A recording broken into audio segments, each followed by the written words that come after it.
AP. Abubakar Musliyar നൽകിയ മറുപടി നമുക്കൊന്ന് കാണാം.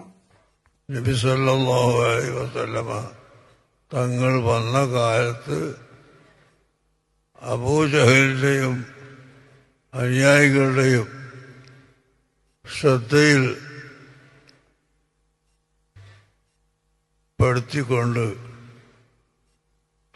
ഈ ആകാശഭൂമി ചരാചരങ്ങളെ സൃഷ്ടിച്ചത് ആരാണ് എന്ന് ചോദിച്ചാൽ അല്ലാഹു ആണെന്ന് അവർ പറയും.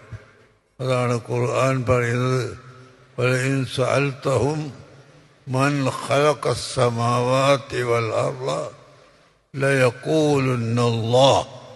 ആകാശത്തെയും ഭൂമിയെയും പടുത്തത് ആരാണ് എന്ന് അവരോട് ചോദിച്ചാൽ അവർ പറയും അല്ലാഹു ആണ്.